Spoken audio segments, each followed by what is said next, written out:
people who are not in the business, or people who are just coming in who don't understand the politics of the business. Yes. Talk that, because people who understand I had this conversation earlier. the business, people understand just the even politics. as an artist. No, they understand what it is. Just even so as it's a like creator, because like prime example, like I hate it when people say, "Oh, so when you gonna be on Law and Order? Oh, so when you gonna be on the show?" When they hire me. Yes. That's when I'll be on the show. One eternity later. I finally booked Law and Order. You know, it took me 77 years. My name is Shumerria, and I am an actress. Strike team advancing. People think the life of an actor is all glitz and glamour, but what you don't see is the grit and grind it takes to make it in the entertainment business. Well, I'm pulling back the curtains and taking you behind the scenes of my life as an actor. This is my journey.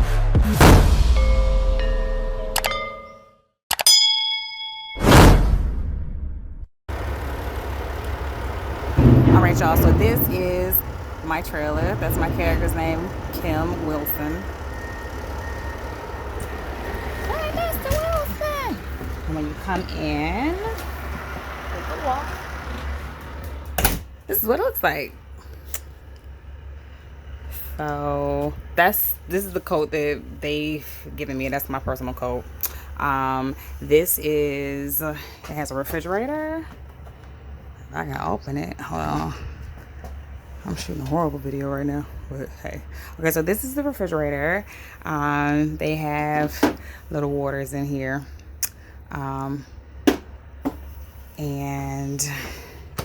let's see, down here they have a DVD player and a stereo, so that's cool. And they also have a microwave. And let me see what else they got. They have a television, and that's the thermostat, so I can adjust the temperature in here. It is pretty cozy, if I do say so myself. And so that's my little vanity area, you know, check my makeup or whatever. By the way, I've been in makeup and hair already. This is my wardrobe that I had to go and get fitted for. Also,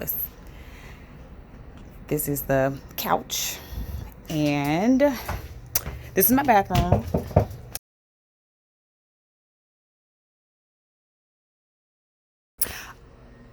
Okay, so this is my bathroom. Oh, that was just a wardrobe. They had to come and make sure that my outfit was well put together. Okay, so this is my little bathroom. It's a little tight, but it works. And there's my own personal sink and all of that. And I just had to show y'all this. It has a freaking, I'm not touching it, but I'm pretty sure it's sanitized, but I'm still not touching it. A little water hose. So it's kind of like a makeshift bidet. That's pretty cool. And oh, it has the vent for the heater too, so you know it's nice and toasty. My booty don't have to be all freezing when I sit down. It has a shower, but I haven't used it because I don't took my own shower at home. And yeah, so that is my trailer tour. And yeah, so I'm about to get to my vanity section right here and start studying my scene. I mean, I don't have a lot of lines, but still it's good to know what's going on in the scene and know what lines are before mine, so I know when I'm supposed to speak, and I have a good context of what's going on in the scene, so I can act in between the lines also. But anyway, yep, that's my trailer tour, and catch you later. Peace. Typically, when you show up to your trailer, your tax forms and your contract are there waiting for you to fill out and to sign. Also, there are food trucks on set, so if you are hungry and you have time, you can get something to eat.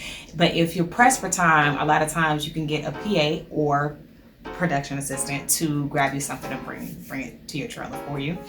It is imperative that you come to set prepared with your character work and everything ready to go, because you don't meet the other characters that you're in the scene with until you get on set. So therefore, there are no rehearsals. There is no building chemistry and all sorts of stuff. You have to come to set with that ready to go, because when you get to set, typically when you meet all the other actors in the scene, you may do a couple of dry runs, but the director wants to see, what a shot setup looks like, with the lighting and everything, if all that's on point. And if it is, then they may do maybe like 3 or 4 dry runs, and then that's it. It's action, go time, boo. So you got to be ready to go. Hi, my name is Shumerria Harris. I'm 5'5". I reside in New York City, and I'm reading for the role of Kim James. I told that boy he was too young to move into that damn city. Too many temptations. When was the last time you talked to Darian?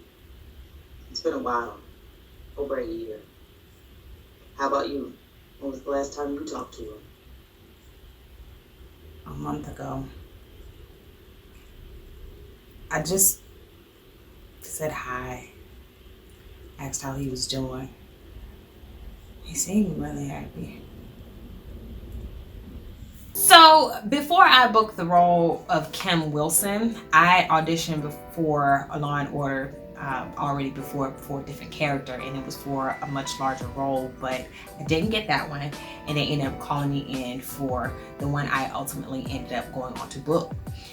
I titled this video "How I Booked Law and Order" because so often do I get people coming up to me looking for the answers like, how, Sway? So I decided in this video that I was gonna go ahead and let y'all in on a big secret, okay?